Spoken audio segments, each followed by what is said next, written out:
Summer nights in the desert have a magic that city kids like me never get to experience. But after what happened last August, I'm not sure I ever want to see another shooting star again. I'm 17 now, and this story is about the night that changed everything between me and my best friend Lucas.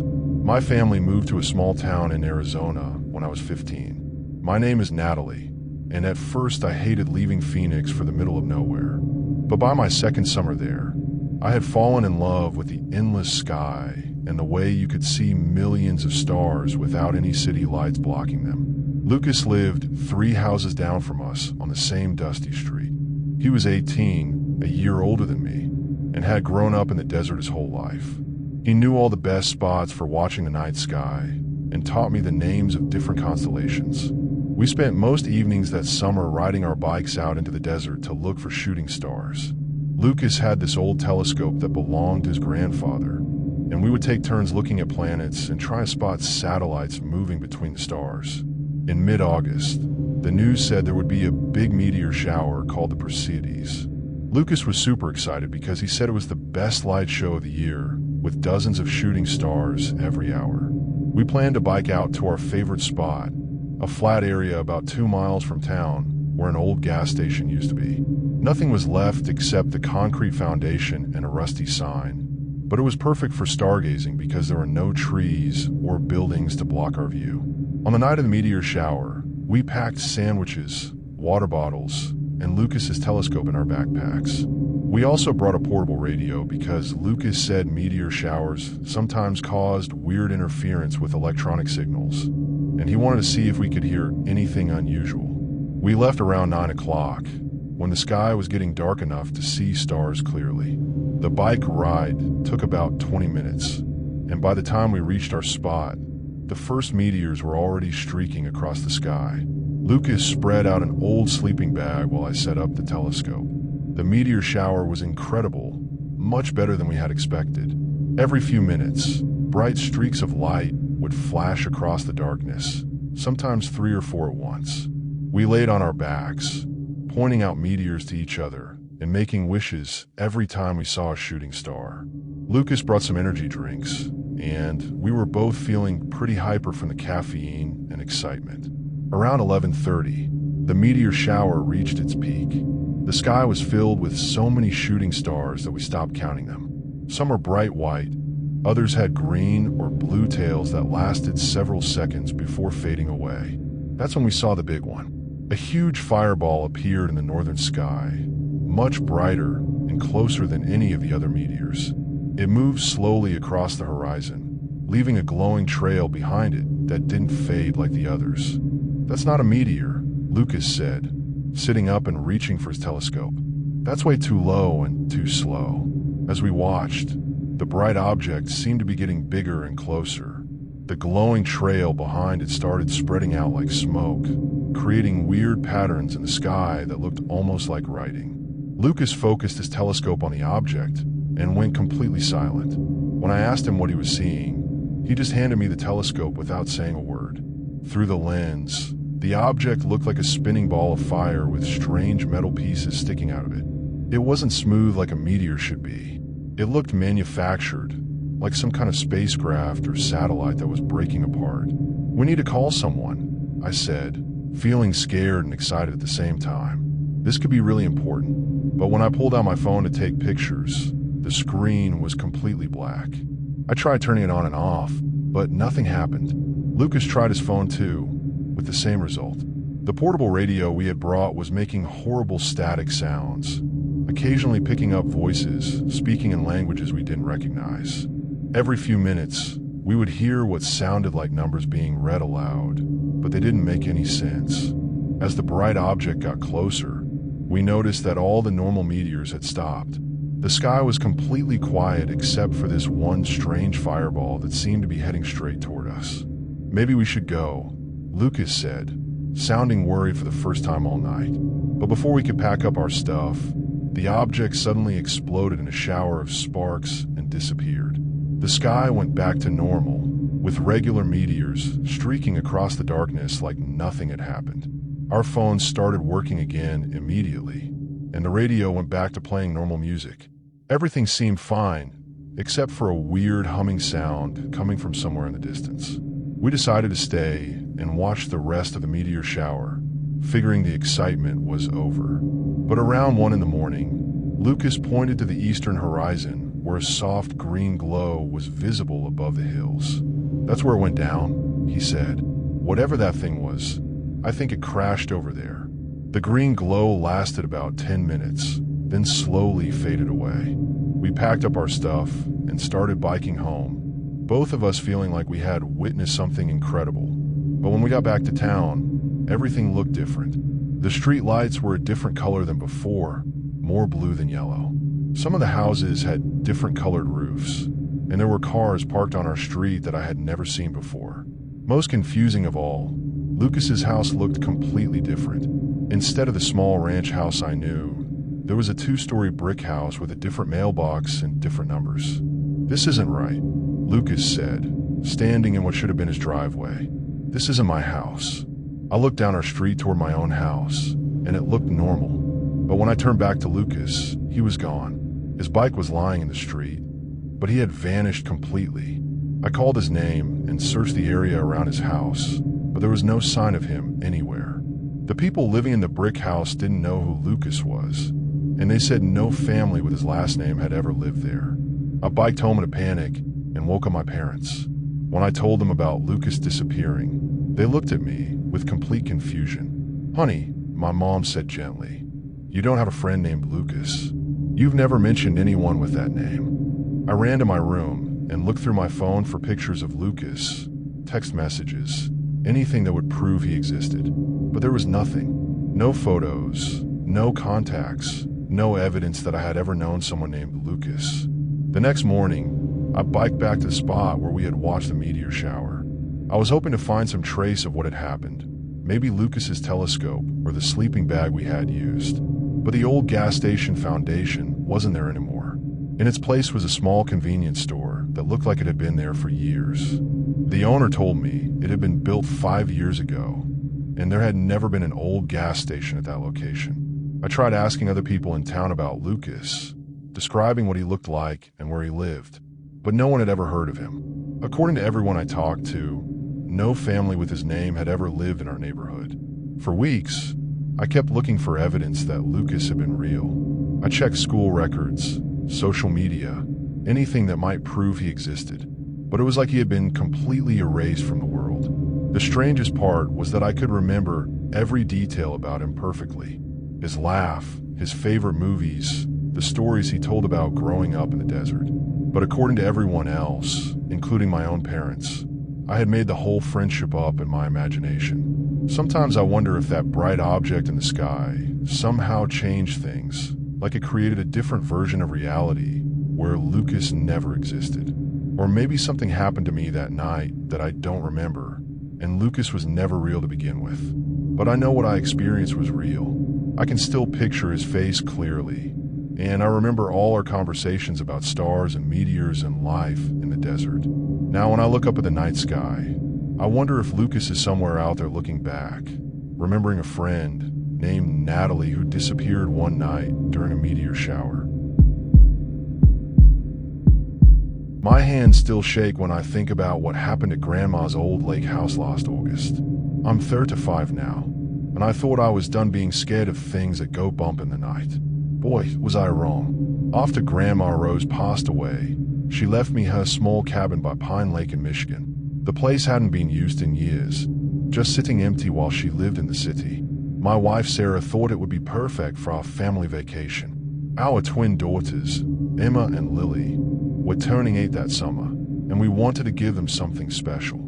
The cabin was tiny but charming, with wooden walls and a big front porch facing the water. What I loved most was the old stone fireplace and the way the morning sun danced across the lake. The girls were excited about swimming and catching fireflies. It seemed like the perfect getaway from our busy life in Chicago. We arrived on a hot Saturday in mid-August. The girls ran straight to the water while Sarah and I unpacked.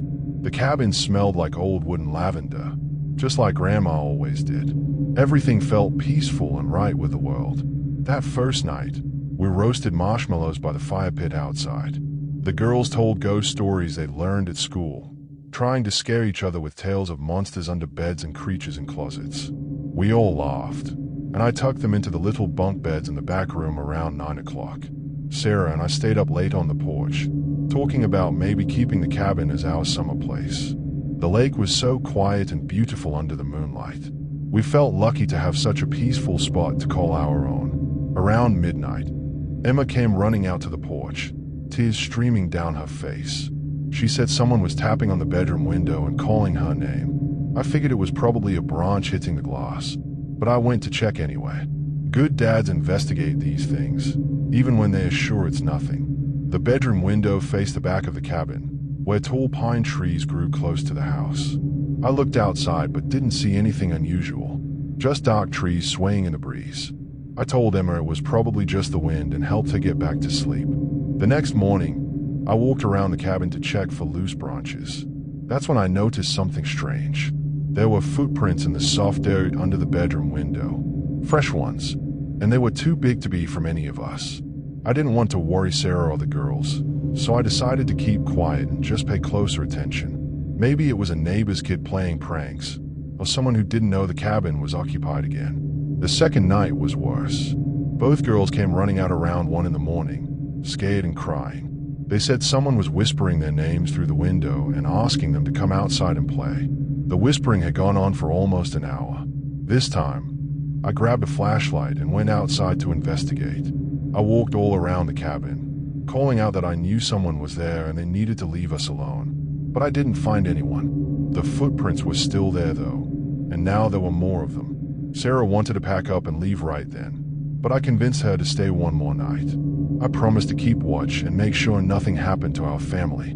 The third night, I sat in a chair by the bedroom door with a baseball bat across my lap. Around midnight, I heard it, a soft tapping on the window, followed by a voice calling the girls' names in a sing-song whisper. I crept to the window and peeked through the curtains. What I saw made my blood run cold. There was a man standing in the shadows between the trees. He was dirty and thin, with long hair hanging over his face. He was holding a small pebble, tapping it against the glass. When he saw me looking, he smiled and waved like we were old friends. I ran outside with my bat, yelling at him to get away from my family, but he disappeared into the woods like smoke. I chased after him, but the trees were too thick and dark. It was like he had vanished completely. The next morning, I called the local police. Officer Martinez came out to take a report. He told me something that made my skin crawl. There had been reports of a homeless man living in the woods around the lake for months. Several families had complained about him watching their cabins and trying to talk to their children. He's harmless, Officer Martinez said.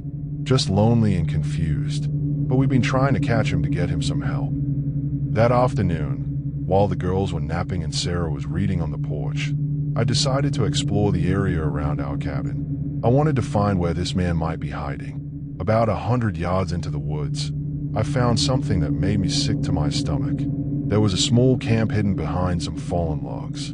Old blankets, empty food cans, and dozens of photographs scattered on the ground.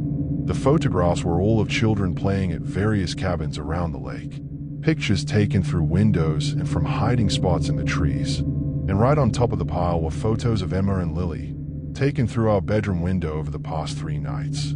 I gathered up all the evidence and ran back to call the police. Officer Martinez arrived within minutes with backup. They searched the woods and found the man hiding in a drainage pipe near the lake shore. Later, we learned he had been watching families for over a year, taking pictures and learning the children's names by listening to their parents. He was mentally ill and had convinced himself that the children wanted to be his friends. We packed up that same day and drove straight home to Chicago. The girls still ask when we can go back to the lake house, but I always find an excuse to change the subject. Some places hold too many bad memories to ever feel safe again. I sold Grandma's cabin 2 months later to a young couple without children. I hope they'll be happy there and that the woods will stay empty of unwanted visitors. As for our family, we've decided that city vacations are just fine with us. Being a lifeguard at Sunset Beach seemed like a dream job until I realized what was really happening beneath the waves. I'm Melissa, 20 years old, and this past summer was supposed to be my chance to earn money while getting a perfect tan. Instead, it became the most terrifying 3 months of my life. I got hired at Sunset Beach in Florida right after finishing my second year of college. The beach was popular with families because of its calm waters and soft white sand. My job was simple: watch the swimmers, blow my whistle when kids went too far out, and make sure everyone stayed safe. The head lifeguard was a guy named Captain Mike, who had been protecting swimmers at various beaches for over 15 years. He was in his 40s, with sun-bleached hair and muscles from years of ocean rescues. All the other lifeguards looked up to him like he was some kind of hero. My lifeguard station was Tower 3, right in the middle of the busiest part of the beach. From my high chair, I could see families building sandcastles, teenagers playing volleyball, and couples walking hand in hand along the water's edge. For the first month of summer, everything was perfect. I made friends with the other lifeguards, learned to spot dangerous currents, and even performed a few minor rescues when kids got caught in rough waves. The beach visitors were friendly, and I felt proud to be keeping everyone safe. But in mid-July, I started noticing something strange about Captain Mike's rescue techniques. It began when a 12-year-old boy named Austin got caught in a riptide about 50 yards from shore. His parents were screaming from the beach as the current pulled him farther out to sea. I was about to dive in when Captain Mike signaled for me to stay put. "I've got this one," he called out, running into the waves with his rescue board. I watched through my binoculars as Captain Mike reached Austin, who was clearly panicking and struggling to stay above water. But instead of immediately bringing the boy back to shore, Captain Mike seemed to be holding him underwater for several seconds at a time. At first, I thought maybe Austin was fighting the rescue and Captain Mike was trying to calm him down. But as I watched more carefully, it looked like Captain Mike was deliberately pushing the boy under the surface. When they finally reached shore, Austin was unconscious and had to be given mouth-to-mouth resuscitation. Captain Mike was treated like a hero for saving the boy's life. But Austin's parents were confused about why their son had swallowed so much water during what should have been a simple rescue. I decided to keep watching Captain Mike's rescues more carefully. Over the next 2 weeks, I witnessed 3 more incidents that made me increasingly uncomfortable.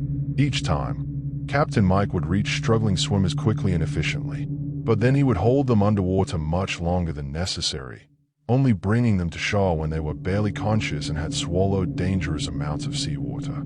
The pattern was always the same. The victim would be treated as lucky to be alive.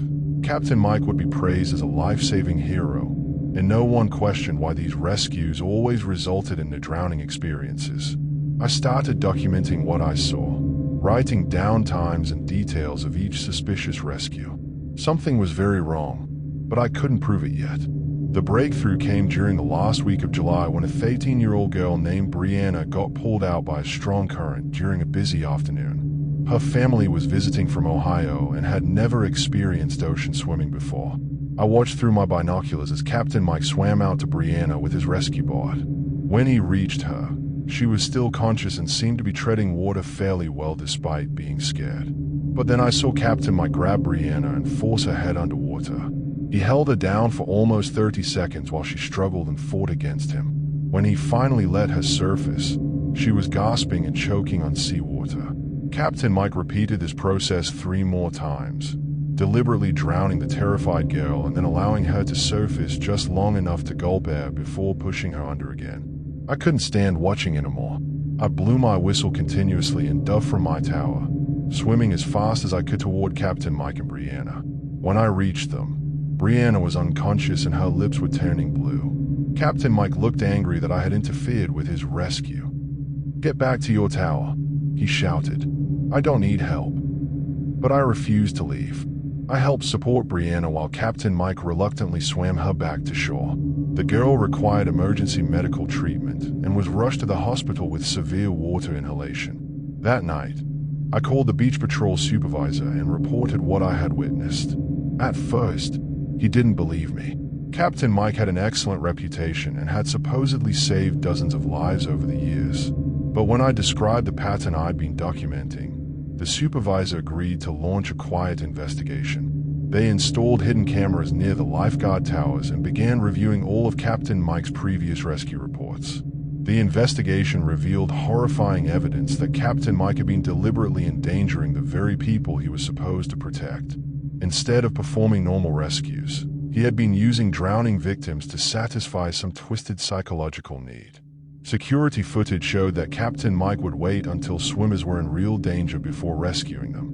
But instead of bringing them to safety, he would hold them underwater repeatedly, bringing them to the edge of death before finally allowing them to live. The investigation also revealed that several swimmers who had drowned at beaches where Captain Mike worked in previous years might not have been accidents. In each case, Captain Mike had been the only witness to what happened in the water.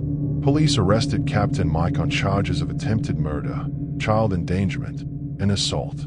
During questioning, he admitted to deliberately nearly drowning swimmers because he enjoyed the power of controlling who lived and who died. He said the feeling of holding someone's life in his hands was addictive, and that being praised as a hero afterward made the experience even more satisfying. He had been using his position as a trusted lifeguard to commit crimes against innocent people for years. The most disturbing revelation was that Captain Mike had actually allowed at least 3 swimmers to drown completely in previous summers at other beaches. He would claim that he arrived too late to save them, when in reality he had watched them die on purpose. Brianna survived her ordeal but required weeks of therapy to recover from the trauma of being deliberately drowned by someone who was supposed to save her life. Her parents sued the beach patrol for failing to properly screen their lifeguards. Several families of previous drowning victims also filed lawsuits after learning that their loved ones might have been murdered rather than accidentally drowned.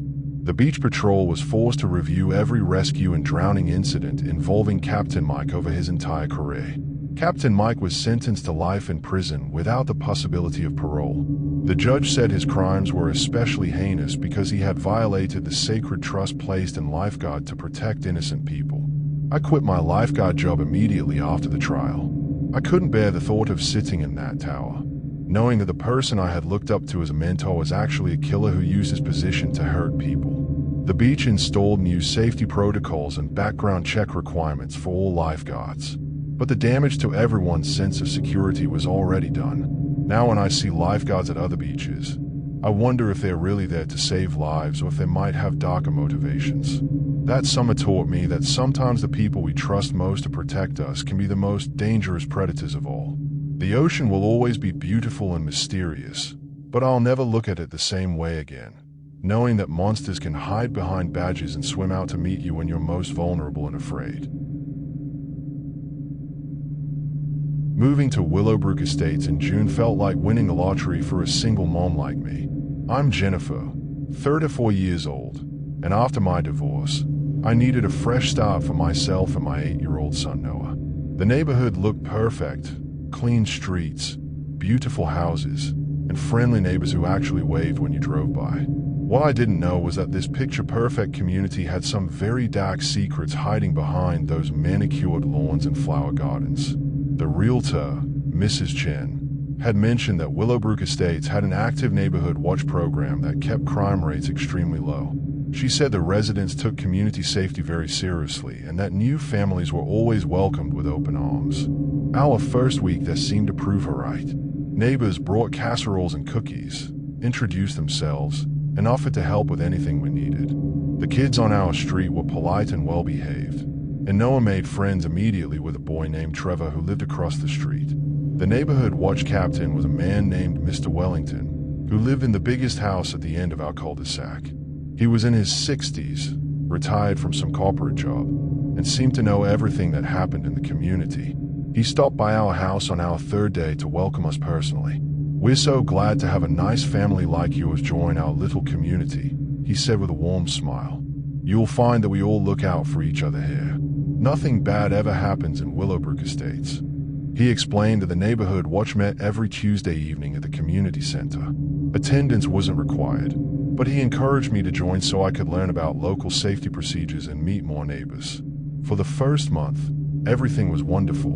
Noah thrived in his new environment, playing outside until dark with the other kids. I felt safer than I had in years, knowing that so many caring neighbors were keeping an eye on everything. But in mid-July, I started noticing some strange things about the neighborhood watch program. It began when I saw Mr. Wellington and 2 other men I didn't recognize walking through my backyard around midnight.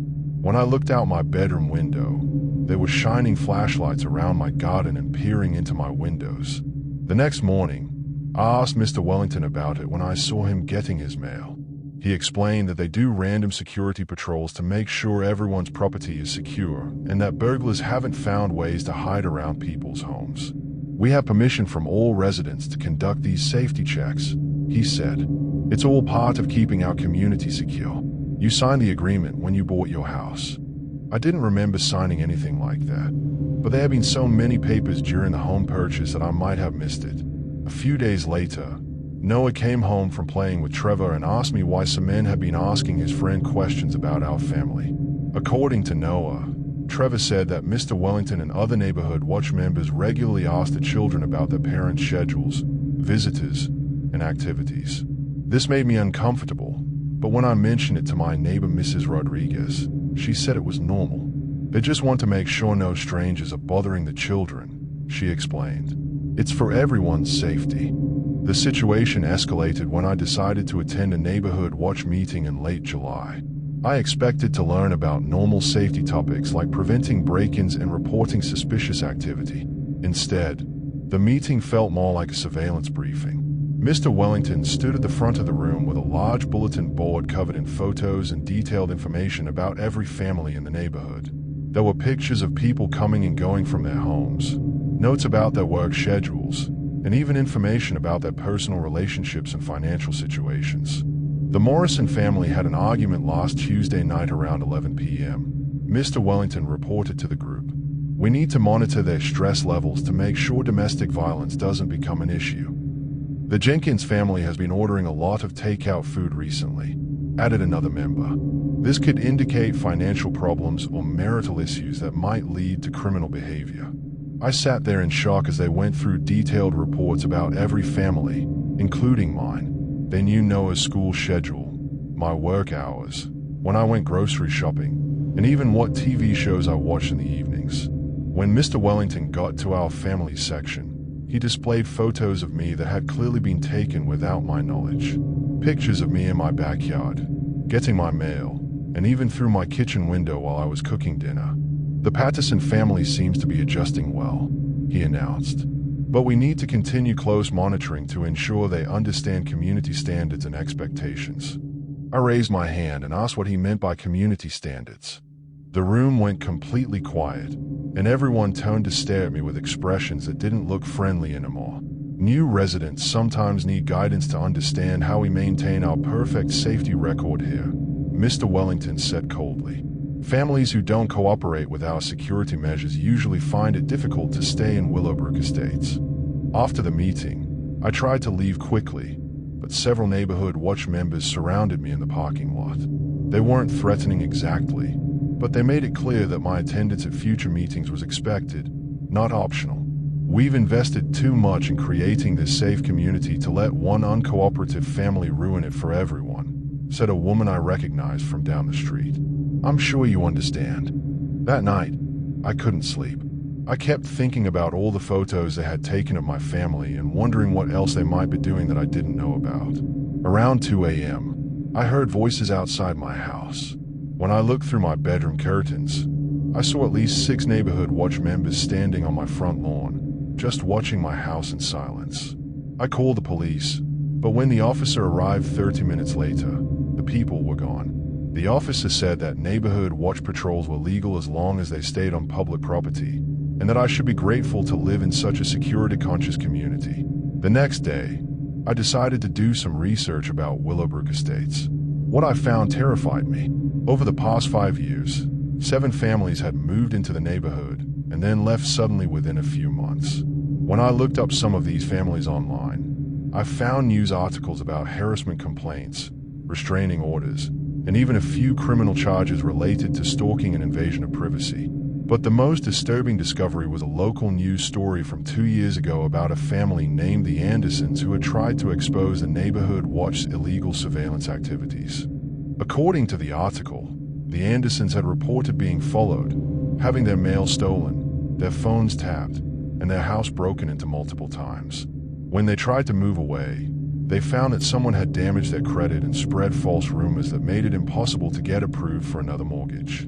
The Anderson family eventually filed a lawsuit against several Willowbrook Estates residents, but the case was dismissed when key evidence mysteriously disappeared and witnesses changed their stories. I realized that Mr. Wellington and his neighborhood watch weren't protecting residents. They were controlling them through fear and surveillance. Any family that didn't comply with their invasive monitoring would be harassed until they left. That evening, I started packing our belongings while Noah was at Trevor's house. I planned to take him and leave that same night, before the neighborhood watch could stop us. But when I went to pick up Noah, Trevor's mother told me he had never been there. She said Mr. Wellington had taken him to the community center for a special neighborhood orientation, and that I should meet them there.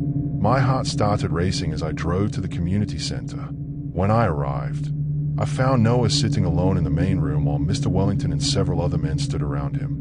We were just explaining to Noah how important it is for families to cooperate with neighborhood safety procedures. Mr. Wellington said when he saw me, "Children need to understand that their safety depends on their parents making the right choices." I grabbed Noah's hand and headed for the door, but Mr. Wellington blocked our path. "Leaving so soon would be a mistake, Jennifer," he said quietly. "We've invested a lot of time in getting to know your family. It would be unfortunate if that investment was wasted."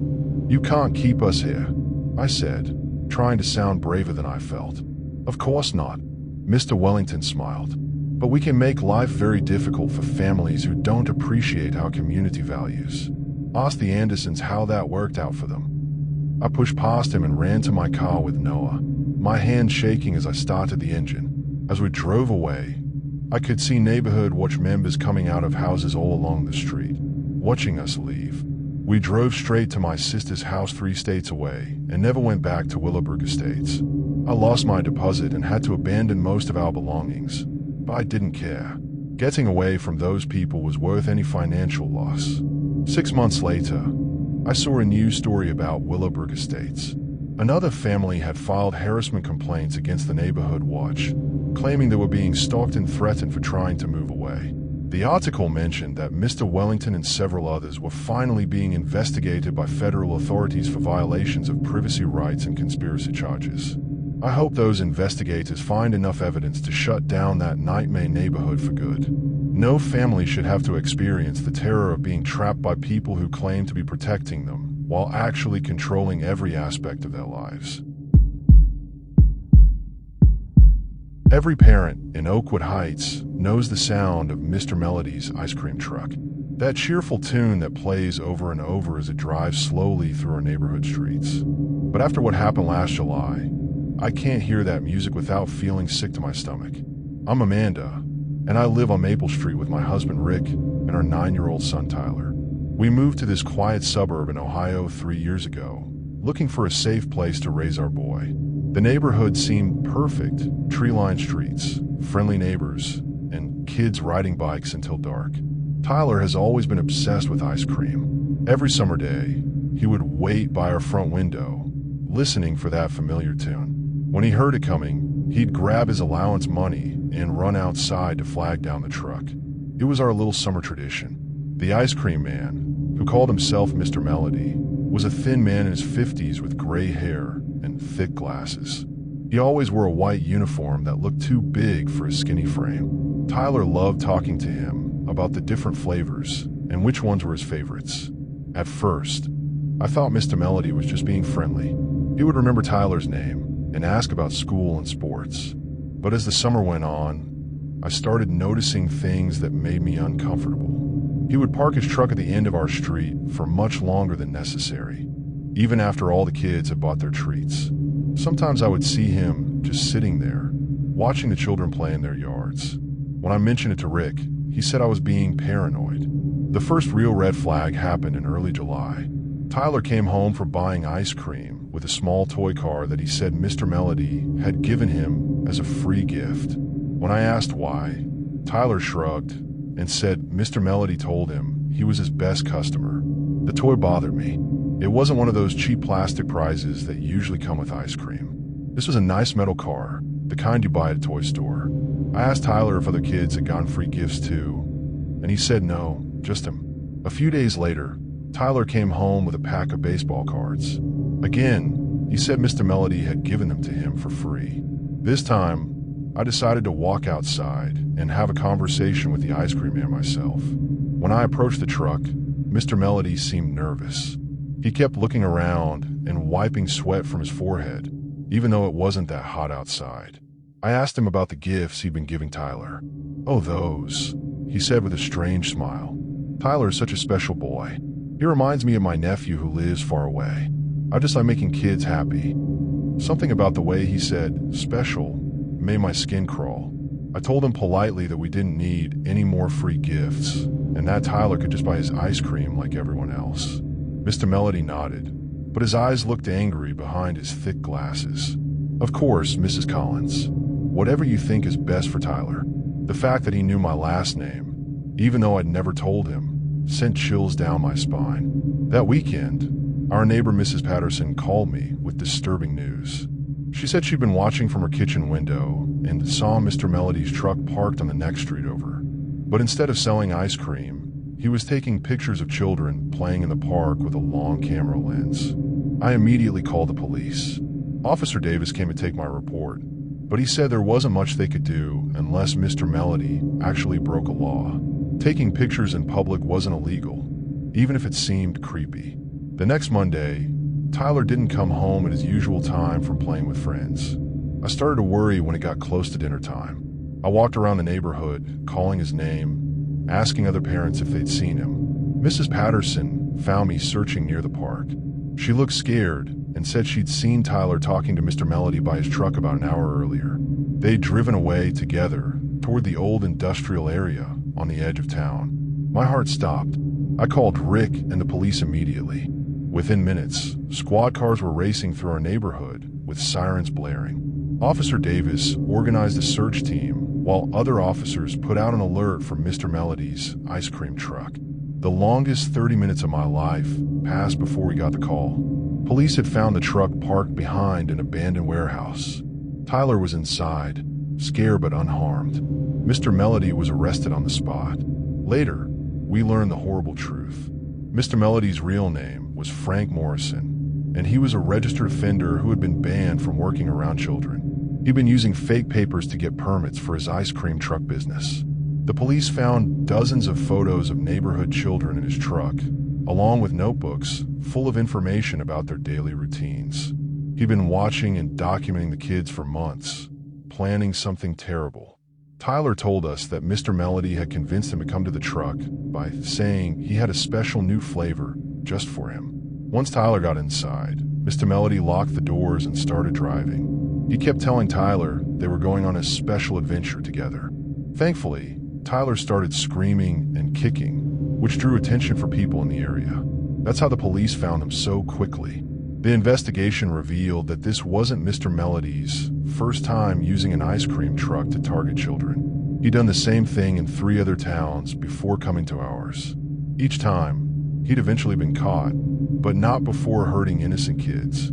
Frank Morrison was sentenced to 15 years in prison. The judge said his pattern of behavior showed he was a danger to every community he entered. Our neighborhood has never been the same since that July day.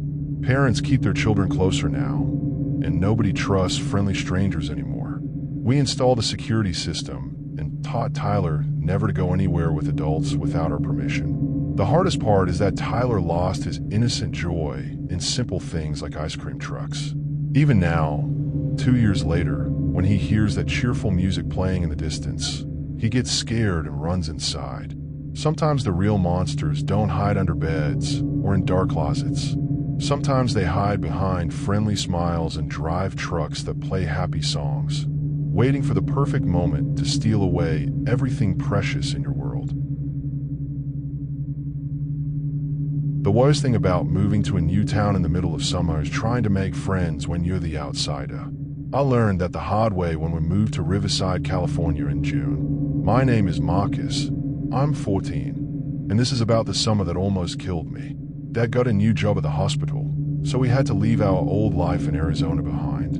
Mom kept saying it would be an adventure, but I just wanted to go back to my friends and my old school. Our new house was nice though, with a big backyard and best of all, our very own swimming pool. The pool was the one thing that made me excited about the move. It was kidney-shaped with blue tiles and crystal clear water.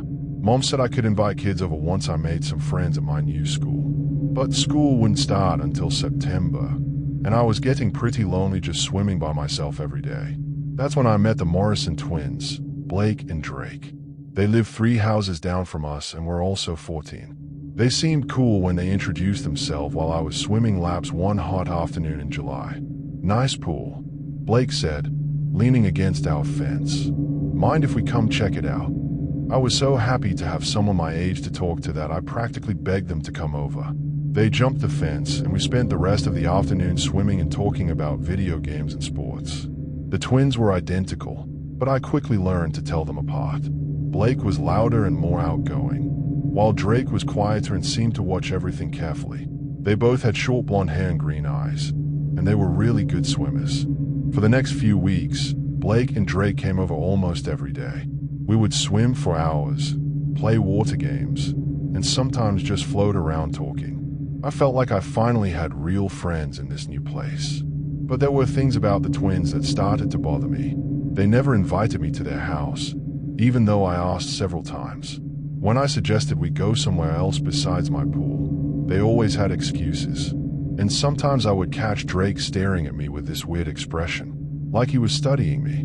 The first really strange thing happened on a Thursday in late July. We were playing a game where we would see who could hold their breath underwater the longest. I was pretty good at it, but the twins were amazing. They could stay under for what seemed like forever. During one round, I dove down to the bottom of the deep end and stayed there as long as I could. When I finally came up gasping for air, I expected to see Blake and Drake coming up too, but they were nowhere to be seen. I looked all around the pool, calling their names. Then I saw them both sitting on the edge, completely dry, like they had never been in the water at all. "How did you guys get out so fast?" I asked, confused. They just laughed and said they were quick, but their clothes weren't even wet, and I swear I had seen them dive under right after me. A few days later, something even weirder happened. We were swimming in the evening as the sun was going down. I dove underwater to grab a pool toy from the bottom, and when I opened my eyes, I saw both twins floating near the bottom with me, but they weren't holding their breath or moving toward the surface. They were just hanging there in the water, completely still, with their eyes wide open. I quickly swam up and broke the surface, scared and confused. Again, when I looked around, both Blake and Drake were sitting on the pool deck like nothing had happened. "Did you guys see me down there?" I asked. "See you where?" Blake replied with that same strange smile. I started to feel like something was very wrong, but I didn't know what. The twins were my only friends, and I didn't want to lose them by acting crazy. The next week, my mom decided to throw a pool party to help me meet more kids in the neighborhood. She invited several families from our street, including the Morrison family. But when Mrs. Morrison came to the door, she looked confused when Mom mentioned the twins. "I'm sorry," Mrs. Morrison said, "but Blake and Drake don't live with us anymore. They moved to Seattle with their father after our divorce last year. Are you sure you have the right family?" My mom looked at me with concern. I felt my face turn red as I tried to explain that I had been hanging out with her sons all summer. "That's impossible," Mrs. Morrison said gently. "The boys haven't been back to visit even once." After she left, I ran to my room and refused to come out for the party. Mom kept knocking on my door, asking me to explain who I had been swimming with every day, but I didn't have an answer. That night, I couldn't sleep. I kept thinking about all the weird things that had happened with Blake and Drake. How they could hold their breath so long. How they would disappear and reappear without getting wet. How they never wanted to go anywhere but my pool. Around midnight, I heard splashing sounds coming from the backyard. I looked out my window and saw 2 figures swimming in our pool. Even in the darkness, I could tell it was the twins. I crept downstairs and outside, determined to get answers.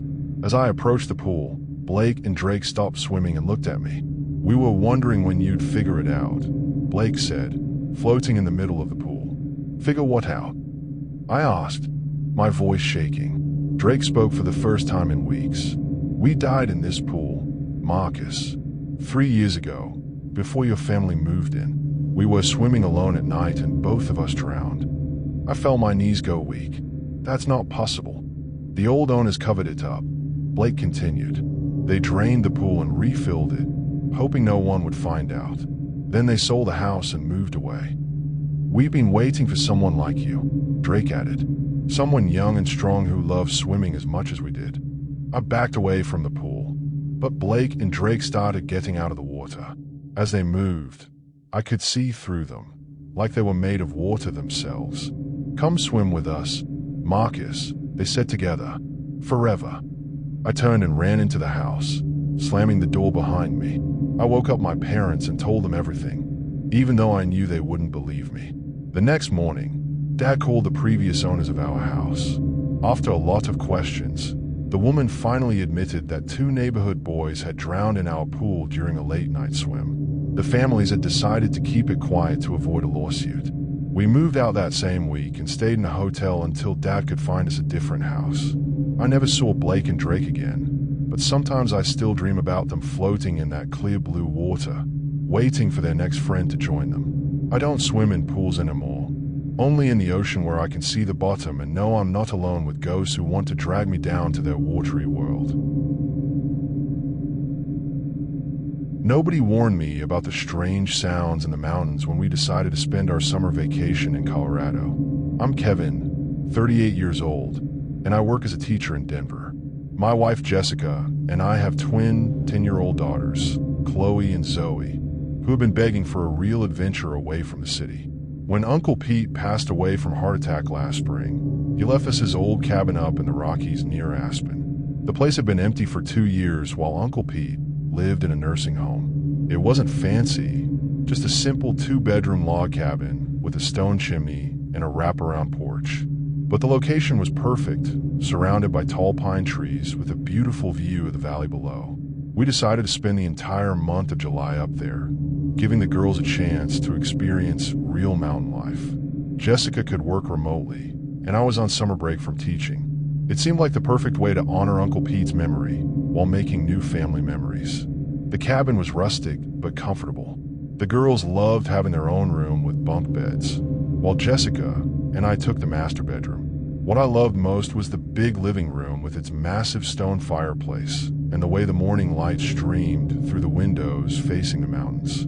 Our first week was magical. We hiked trails, caught fish in a nearby stream, and roasted marshmallows every night by the fire. The girls collected rocks and pine cones, building fairy houses around the cabin. Jessica and I felt more relaxed than we had in years. But during our second week, things started getting strange. It began with Chloe complaining about weird noises in their bedroom at night. She said it sounded like someone scratching at the wooden walls, right behind her bunk bed.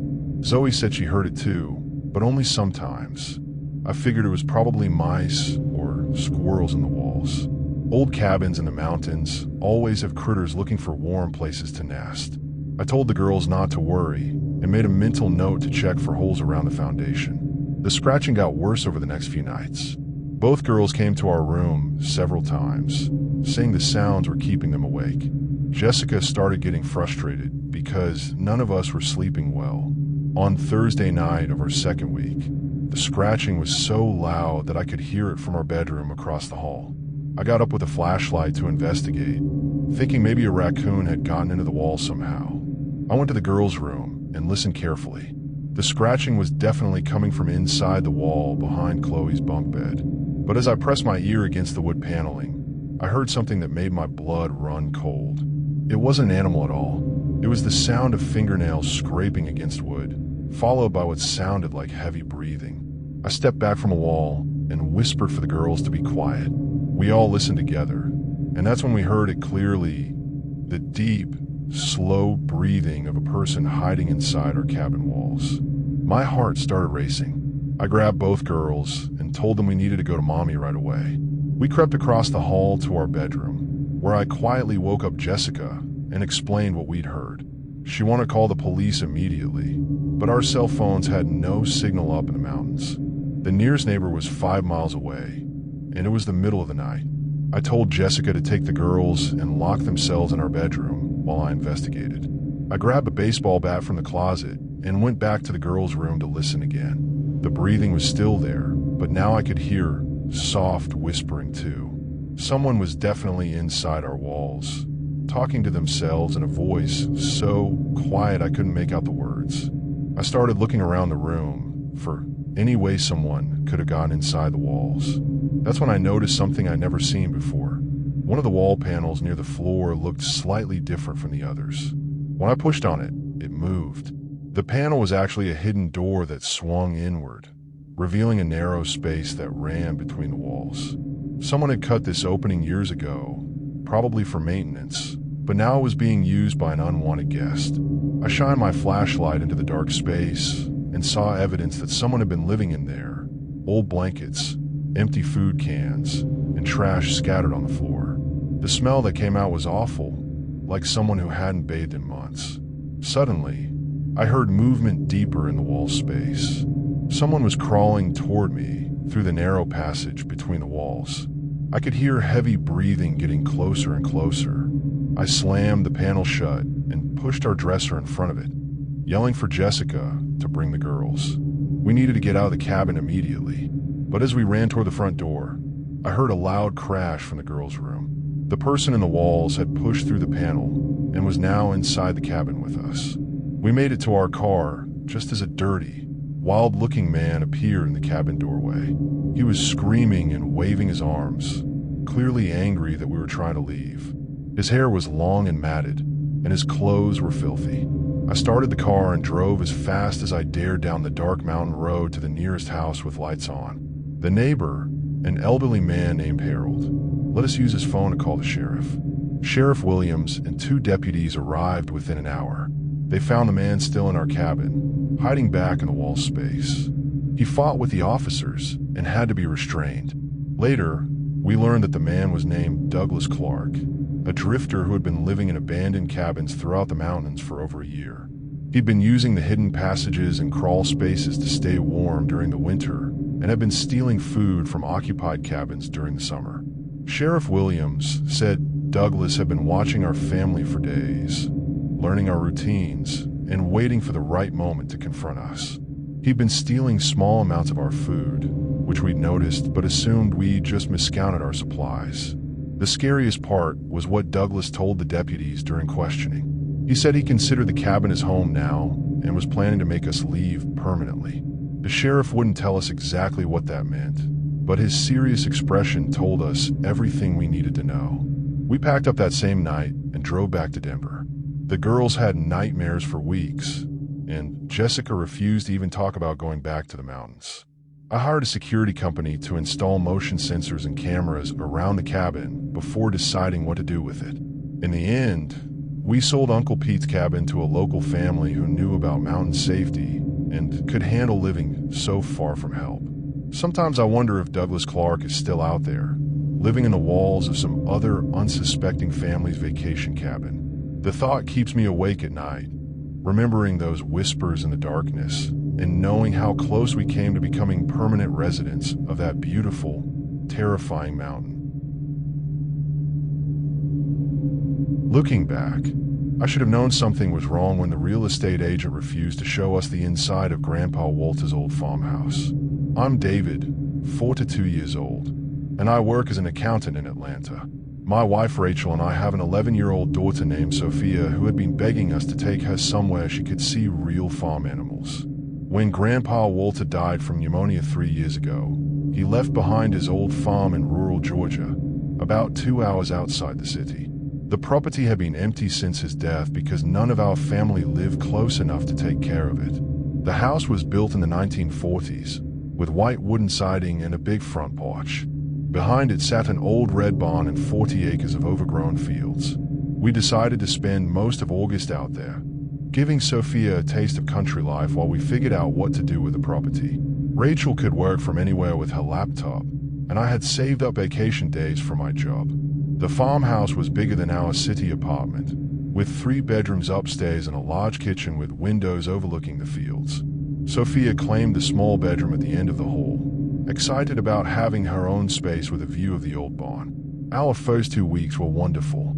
Sophia explored every inch of the property, collecting wildflowers and chasing butterflies through the tall grass. We fixed the broken fence around the vegetable garden and even talked about maybe keeping the farm in the family. Rachel loved sitting on the front porch in the evenings, reading books while Sophia played in the yard. I enjoyed the peace and quiet after years of city traffic and noise. For the first time in ages, we felt like a real family spending quality time together. But during our third week, Sophia started complaining about strange noises in her bedroom at night. She said it sounded like someone tapping on the wooden floor above her head, like footsteps in the attic. The tapping would start around midnight and continue for hours, keeping her awake. I told her it was probably just the old house settling or maybe squirrels running around up there. Old farmhouses make lots of sounds, especially at night when the temperature changes. But the tapping got louder and more frequent over the next few nights. Sophia came to our room several times, scared and unable to sleep. Rachel suggested we all sleep downstairs on the living room couches until we could figure out what was causing the noise. On Friday night of our third week, the tapping was so loud that Rachel and I could hear it from our bedroom across the hall. It sounded like someone wearing heavy boots walking back and forth above Sophia's room. I got up with a flashlight and went to the hallway closet where Grandpa Walter kept a ladder. I was determined to climb up into the attic and see what was making all that noise. The attic access was a small square panel in the ceiling above the hallway. I pushed it aside and climbed up with my flashlight, expecting to find mice or maybe raccoons that had gotten inside. What I found instead made my heart stop. The attic wasn't empty. Someone had been living up there. There were old blankets spread on the floor, empty food containers, and plastic bottles filled with water. The smell was terrible, like someone who hadn't washed in months. But the worst part was what I saw when I shined my flashlight toward the far corner. There were dozens of photographs taped to the wooden beams. All of them were pictures of our family taken through the farmhouse windows over the past 3 weeks. Pictures of Sophia playing in the yard. Pictures of Rachel reading on the porch. Pictures of me working in the garden. Someone had been watching us and taking photos of our private moments. I heard movement behind me and spun around. A man was crawling through the attic toward me, moving fast on his hands and knees. In the dim light, I could see his wild hair and dirty clothes. I scrambled back toward the ladder opening, yelling for Rachel to get Sophia and call the police. But as I tried to climb down, the man grabbed my ankle and pulled me back up into the attic. We wrestled in the dark, cramped space above the ceiling. He was stronger than me and smelled like he hadn't bathed in years. I managed to break free and tumbled down through the ladder opening, hitting the hallway floor hard. I yelled for my family to run as I heard the man dropping down from the attic behind me. Rachel appeared in our bedroom doorway with Sophia, both of them looking terrified. "Get to the car," I shouted, grabbing my keys from the dresser. We ran downstairs and out the front door, with the man right behind us. He was screaming angry words that I won't repeat, furious that we were trying to leave what he probably thought was his home. As we reached our car, I looked back and saw him standing on the front porch, holding one of the photographs he'd taken of us. Even from a distance, I could see his wild eyes and the crazy smile on his face. I started the car and drove as fast as I could down the Date Road toward the main highway. Behind us, I could see the man running after our car, still screaming and waving the photograph. We drove straight to the sheriff's office in the nearest town. Sheriff Thompson and 3 deputies returned to the farmhouse with us, but the man was gone by the time we got back. The deputies searched the entire property and found more evidence of someone living on our land. Besides the attic space, they discovered a small camp hidden in the old barn where the man had been staying during the day. Sheriff Thompson said the man had probably been using the farm as his home base for months, maybe even years since Grandpa Walter died. He'd been stealing food from neighboring houses and living off the land. The scariest discovery came when the deputies developed the photographs we'd found in the attic. Some of them showed our family from inside the house, meaning the man had been sneaking inside while we slept to take pictures of us. 3 days later, they caught the man trying to break into another empty farmhouse 10 miles away. His name was Raymond Hayes, and he'd been living as a homeless drifter for over 5 years. During questioning, Raymond told the deputies that he considered our farm his permanent home now and had been planning to make us leave by scaring us away. When that didn't work, he said he was going to take more serious action to protect his territory. The sheriff wouldn't tell us exactly what Raymond meant by more serious action, but his worried expression told us we'd been in real danger. We never went back to the farmhouse after that night. I hired a company to pack up all of Grandpa Walter's belongings and put them in storage. 2 months later, we sold the farm to a local family who planned to tear down the old house and build something new. Sophia still has nightmares about the man in the attic and the photographs he took of us. She refuses to sleep in any room by herself now, always wanting Rachel and me nearby. Sometimes I wonder how long Raymond Hayes had been watching our family before we discovered him. How many nights did he crawl around above our heads while we slept? How many times did he sneak into our rooms to take pictures? The thought that someone was documenting our private family moments without our knowledge still makes me feel sick. We moved to a new apartment in the city with better security, and I check the locks on our doors twice every night before going to bed. Country life might be peaceful and beautiful, but it can also hide dangers that city people like us never think about until it's almost too late. Working as a camp counselor sounded like the perfect summer job when I applied back in March. I'm 19, my name is Victoria, and I needed money for college tuition. Camp Sunrise in the woods of North Carolina promised good pay and a chance to help kids have fun outdoors. What they didn't mention was the nightmare I'd discover in Cabin 12. I arrived at camp in early June to start my 8-week job. The place was beautiful, with 15 wooden cabins scattered around a clear lake surrounded by thick forest. My job was to supervise the girls in Cabin 7, 8 wonderful 10 and 11-year-olds who became like little sisters to me. The head counselor was a woman named Ms. Patricia who had been running the camp for over 20 years. She was strict but fair, and all the kids respected her. The other counselors were college students like me, excited to spend the summer swimming, hiking, and teaching kids about nature. Everything was perfect for the first 3 weeks. My girls, Ashley, Bethany, Claire, Diana, Elena, Faith, Grace, and Hannah, were having the time of their lives. We went on nature walks, made friendship bracelets, and told ghost stories around the campfire every night. But then strange things started happening with the girls in Cabin 12. Cabin 12 housed 8 girls around the same age as mine, but they were supervised by Mr. Vincent, one of the few male counselors at camp. He was in his 30s, quiet and serious, with dark hair and glasses. The other counselors said he'd been working summers at Camp Sunrise for 5 years. At first, I noticed that the Cabin 12 girls seemed unusually tired during daytime activities. While my girls were full of energy, playing games and laughing, the Cabin 12 girls would sit quietly and often fell asleep during craft time. When I asked them about it during lunch one day, they just shrugged and said Mr. Vincent kept them up late doing special activities that were supposed to be secret from the other counselors. This seemed strange to me. All counselors were supposed to follow the same schedule, with lights out at 9 p.m. for all campers. There weren't supposed to be any secret activities happening after bedtime. I mentioned this to Ms. Patricia, but she said Mr. Vincent was an experienced counselor who knew what he was doing. She told me not to worry about other cabins and focus on my own girls. But I couldn't stop worrying. The Cabin 12 girls started looking sick and scared. They would jump whenever an adult approached them, and they stopped participating in camp activities altogether.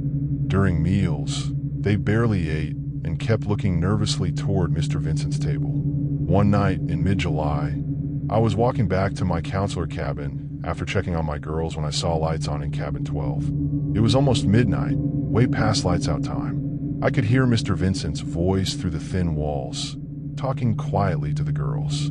I crept closer to listen, thinking maybe one of the girls was sick and needed help. But what I heard made my blood run cold. Mr. Vincent was telling the girls that what they did during their special time had to stay secret. He said if they told anyone, they would be in big trouble and their parents would be very disappointed in them. Then I heard one of the girls, a quiet 10-year-old named Isabella, start crying. She was begging Mr. Vincent to let them sleep, saying she was too tired and didn't want to do the special activities anymore. Mr. Vincent's voice got angry and threatening. He told Isabella that she didn't have a choice, and that all the girls needed to participate or face serious consequences. I backed away from the cabin, my heart pounding. Something terrible was happening to those little girls, and I needed to do something about it immediately. I ran to Miss Patricia's cabin and pounded on her door until she woke up. When I told her what I'd heard, her face went white with shock and anger. "Get back to your cabin and stay there," she ordered. "I'm calling the police right now." Within an hour, 3 police cars arrived at Camp Sunrise with their lights flashing.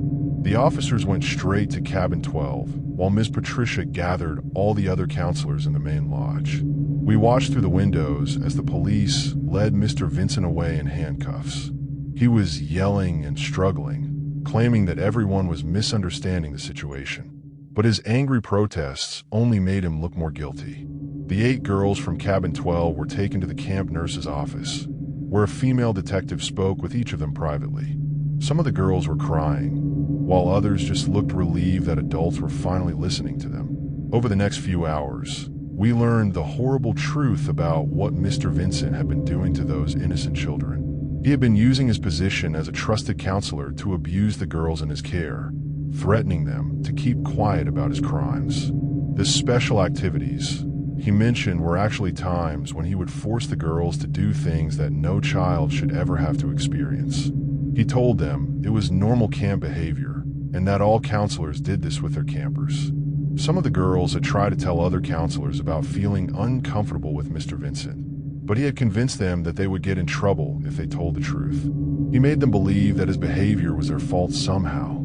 The detective said Mr. Vincent had been very careful to choose quiet, shy girls who were less likely to speak up or fight back. He picked children who were away from their families for the first time and feeling homesick and vulnerable. The investigation revealed that this wasn't Mr. Vincent's first time hurting children. He had worked at 3 other summer camps over the years, always leaving before anyone discovered his crimes.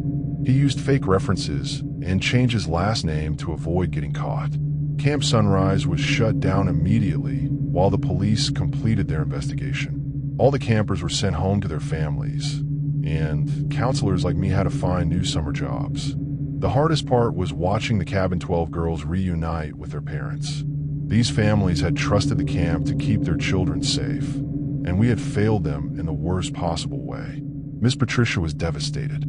She had hired Mr. Vincent based on what looked like good experience and references, never suspecting that he was a predator looking for easy victims. She blamed herself for not seeing the warning signs sooner. The trial took place the following spring. Mr. Vincent was sentenced to 25 years in prison for his crimes against those innocent children. The judge said his actions were especially terrible because he had violated the trust placed in him as someone responsible for child safety. Many of the families sued the camp for not protecting their daughters. Camp Sunrise never reopened, and the property was sold to developers who tore down all the cabins. I never worked at another summer camp after that experience. The thought of being responsible for children's safety was too frightening after seeing how badly things could go wrong. Sometimes I still have nightmares about those scared little faces in cabin 12, and I wonder if I could have done something sooner to protect them. The guilt of not acting faster when I first noticed something was wrong will stay with me forever.